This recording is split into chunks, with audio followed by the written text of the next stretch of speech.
हाँ तो बच्चों देखो, इस लेक्चर में हम जो टॉपिक स्टडी करेंगे वो है एडी करंट। किस करंट को हम एडी करंट बोलते हैं? देखो, सबसे पहले हमारे एक फोकाल्ट नाम के साइंटिस्ट थे जिन्होंने इस करंट को देखा। और ये करंट क्या होता है बच्चों? एक्चुअली अगर हमारा कोई कंडक्टर सरफेस है, ठीक है ना, एक कंडक्टर सरफेस है जो कि एक कंटिन्यूअस सरफेस है, ठीक है, जैसे कि इस तरीके से कोई सरफेस है। अगर वो किसी मैग्नेटिक फील्ड के अंदर और बाहर किसी यूनिफॉर्म मैग्नेटिक फील्ड में है, या हम उस सरफेस को बार बार कंडक्टर सरफेस को अंदर और बाहर ले जाएंगे, तो इस कंडक्टर से रिलेटेड मैग्नेटिक फ्लक्स चेंज होगा बार बार में। और इसमें मैग्नेटिक फ्लक्स चेंज होने की वजह से क्या होगा? एक लोकल करंट बन जाएगा, ठीक है। लोकल करंट बन जाएगा, उस करंट को ही हम क्या बोलते हैं? एडी करंट, ठीक है। जैसे कि देखो, ये इसके अंदर आया, मैग्नेटिक फील्ड के अंदर आया। अब हमें पता है, देखो इसमें अपने मैग्नेटिक फील्ड की डायरेक्शन परपेंडिकुलरली इनवर्स मानी है, ठीक है। तो अब अगर देखो इस तरीके से अगर हमारा कोई परपेंडिकुलर इनवर्स है, तो उसके चारों तरफ ये हमारा जो भी चार्ज है वो रोटेट करना स्टार्ट करेगा, ठीक है ना। तो अगर हमने माना कि परपेंडिकुलर इनवर्स मैग्नेटिक फील्ड की डायरेक्शन है, तो अगर जैसे ही ये इसके अंदर आएंगे कंडक्टर, तो इसके जो फ्री इलेक्ट्रॉन्स होंगे वो गोल गोल घूमना स्टार्ट कर देंगे मैग्नेटिक फील्ड में आते ही, ठीक है ना। और किस तरीके से देखो हम जानते हैं, और ये रोटेट करना स्टार्ट करेंगे, और एक लोकल लूप में करंट जब भी घूमना स्टार्ट करेगा, एक क्लोज लूप के अंदर जब भी हमारे चार्जेस घूमेंगे तो वो करंट बनाएंगे। उस लोकल करंट को, जो कि उस कंडक्टर के अंदर प्लेट के अंदर जो बन गया है, उस लोकल करंट को हम क्या बोलेंगे? एडी करंट बोलेंगे, ठीक है। हम और इस एडी करंट देखो ये बना क्यों है? मैग्नेटिक फ्लक्स इससे रिलेटेड, क्योंकि ये एक बार अंदर आएगा फिर बाहर, अंदर बाहर, इसको इस तरीके से हम मैग्नेटिक फील्ड में लेंगे।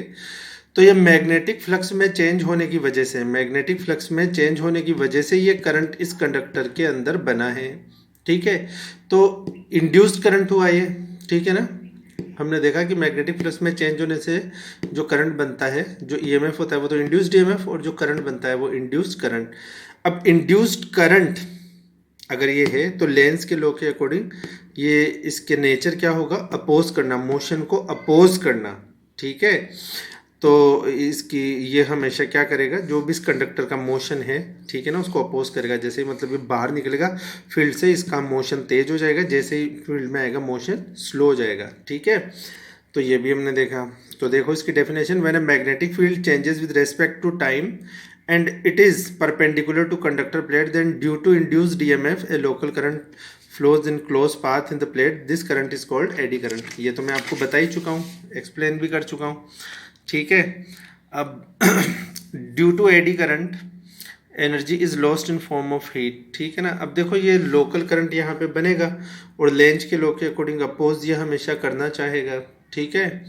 तो ये लोकल करंट बनेगा, और अगर ये अपोज करना चाहेगा, ठीक है, तो इस कंडीशन के अंदर कुछ एनर्जी का लॉस भी होगा, ठीक है ना। कुछ एनर्जी का लॉस भी इसके अंदर होगा, और एडी करंट की वजह से हम देखेंगे भी एनर्जी का जो लॉस होगा वो हीट के फॉर्म में होगा, ठीक है। तो अब इस हीट के फॉर्म में जो एनर्जी निकल रही है, जैसे कि हमने रेजिस्टेंस में देखा था, ठीक है ना, रेजिस्टेंस के हीटिंग इफेक्ट से हम बल्ब जला सकते हैं, है ना, रोड से पानी गर्म कर सकते हैं, माइक्रोवेव ओवन में देखा, हीटर में देखा। हीटिंग इफेक्ट के कुछ यूजफुल एप्लीकेशंस भी हमारे सामने आएंगे, और कुछ ऐसी भी चीज़ें आएंगी जिनकी वजह से हमें नुकसान हो सकता है, ठीक है ना। जब एडी करंट की वजह से जो हीट प्रोड्यूस हो रहा है उसके कुछ नुकसान भी हैं, वो भी हम पढ़ेंगे, ठीक है। The direction of eddy current is such that it can oppose the motion of the plate. हम जानते हैं कि लेंस के लॉ के अकॉर्डिंग डायरेक्शन तो एडी करंट की क्या होगी कि ये हमेशा अपोज कर सके, ठीक है। तो अपोज कर सके तो ये स्पीड को, जो भी आपका कंडक्टर है उसकी स्पीड को कम करने का काम करेगी। इसको हम बोलते हैं इलेक्ट्रोमैग्नेटिक डैम्पिंग, ठीक है ना। डैम्प मतलब स्लो कर देना, स्पीड को रिड्यूस कर देना। To reduce the effect, the continuous surface is cut into strips so that there will be no close loop available for the eddy current. अब देखो हमको इस करंट का इफेक्ट कम करना है, तो हमने देखा लोकल करंट क्या हुआ कि जब इस कंडक्टर में बहुत सारे फ्री इलेक्ट्रॉन्स थे, जैसे ही ये मैग्नेटिक फील्ड आया तो इलेक्ट्रॉन्स ने ऐसे लूप बना के घूमना स्टार्ट कर दिया, ठीक है। छोटे छोटे लूप बने, बहुत सारे करंट बन गए इसके अंदर। तो हमने देखा एडी करंट जो है, अगर हम इस कंटिन्यूस सरफेस को स्ट्रिप्स के अंदर काट दें, ठीक है ना। तो देखो इस टिप्स के अंदर अगर मैंने काट दिया इसको तो अब ये लूप जल्दी से पूरा नहीं हो पाएगा, क्योंकि देखो करंट ऐसे गया, फिर ऐसे ऐसे ऐसे, फिर करंट ऐसे गया, फिर जाके लूप कंप्लीट हुआ। अगर मैंने इस टिप्स में काट दिया है कंटिन्यूस सरफेस को, तो इस टिप्स में काट देने के बाद जो लूप है देखो वो काफ़ी लंबा हो गया करंट के लिए। तो देखो करंट को जितना पार्ट ट्रेवल करना पड़ेगा उतना ही रेजिस्टेंस भी इसको फेस करना पड़ेगा, ठीक है ना। और जितना ज़्यादा रेजिस्टेंस होगा करंट उतना ही कम हो जाएगा, ठीक है ना। तो एडी करंट को हमें कम करना है तो इस टिप्स के अंदर हम किसी कंटिन्यूस सरफेस को काट देते हैं, ठीक है ना, ताकि लूपिंग वाला इफेक्ट हमारा थोड़ा कम हो जाए, ठीक है ना। रेजिस्टेंस इंक्रीज हो ताकि करंट हमारा कम हो जाए, इस करंट को हम एडी करंट बोलते हैं। अब देखो इस एडी करंट के जो हैं हमारे पास कुछ यूजफुल एप्लीकेशंस हैं, कहाँ कहाँ हम एडी करंट को यूज़ कर सकते हैं। तो देखो अगर हमसे क्वेश्चन पूछा जाता है एडी करंट क्या है, तो वो मैं आपको बता चुका हूँ। एडी करंट को रिड्यूस कैसे किया जा सकता है, कंटिन्यूस सरफेस को स्ट्रिप्स में डिवाइड करके, ये भी मैंने आपको बता दिया। अब इसके यूजेस देखते हैं हम, एडी करंट के क्या क्या यूजेस हैं।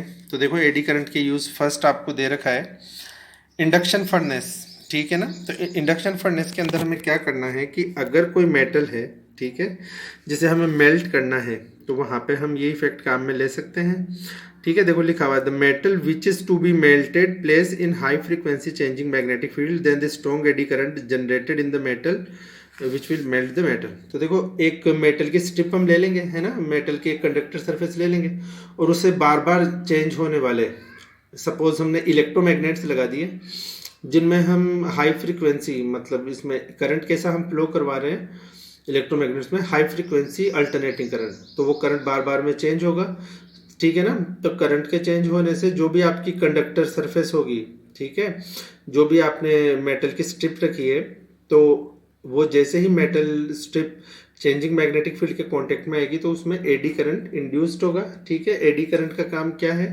अपोज करना मोशन को, तो अपोज करेगी, इसकी वजह से हीट होना स्टार्ट हो जाएगा, रेजिस्टेंस की वजह से हीटिंग होना स्टार्ट होगी, ठीक है। और उस हीटिंग से इतनी हीट हो जाएगी कि वो मेटल जो है आपका पिघल जाएगा, ठीक है। इंडक्शन फर्नेस में अपन उसको काम में ले सकते हैं।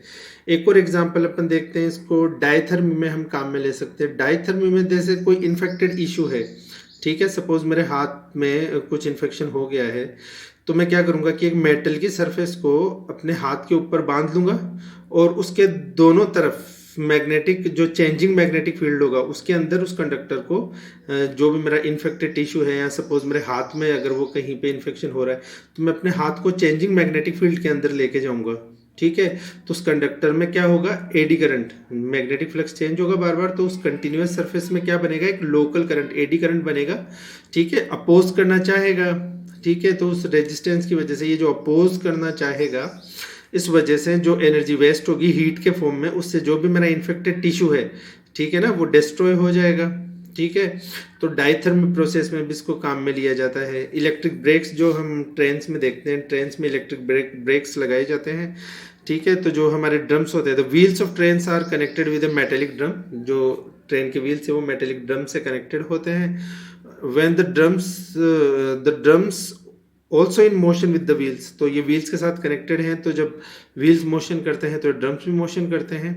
जब भी हमें ट्रेन को रोकना है तो हमें क्या करना होता है, एक स्ट्रॉन्ग मैग्नेटिक फील्ड है वो हम इंट्रोड्यूस करते हैं उस मेटेलिक ड्रम के अंदर, और उसकी वजह से वहाँ पे एक एडी करंट बनता है, इंड्यूस करंट बनता है।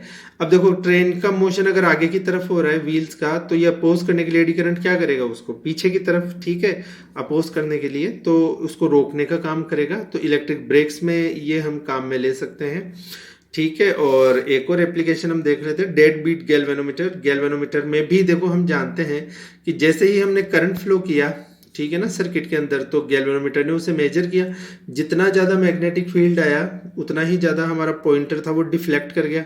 अब हम चाहते हैं कि जब करंट ऑफ करे तो पॉइंटर वापस अपनी इनिशियल पोजीशन पे आ जाए, पॉइंटर डिफ्लेक्ट किया, अब हम चाहते हैं वापस अपनी इनिशियल पोजीशन पे आ जाए जल्दी से। तो हमने देखा एक तो हम स्प्रिंग लगाते ही हैं, ताकि हमने गैल्वेनोमीटर के प्रिंसिपल में देखा था कि जितना वो डिफ्लेक्ट होगा करंट फ्लो होने की वजह से कोयल में, ठीक है, मैग्नेटिक फील्ड की वजह से जितना नीडल मूव करेगी वापस अपनी पोजीशन में लाने के लिए हम क्या करते हैं, एक स्प्रिंग लगाते हैं। और जल्दी से वो आ सके तो हम क्या करते हैं कि मोशन को अपोज करने के लिए, ठीक है ना, तो ये जो भी हमारी कोयल होती है उसको एक एल्यूमिनियम की फ्रेम पे लगा देते हैं हम। ठीक है, तो वो एल्यूमिनियम की फ्रेम पे एक लोकल एडी करंट बन जाएगा जो कि उसके मोशन को अपोज करेगा, तो जल्दी से जो पॉइंटर होगा वो अपनी इनिशियल पोजीशन में आ जाएगा। ठीक है, इस लेक्चर में इतना ही, बाकी नेक्स्ट लेक्चर में।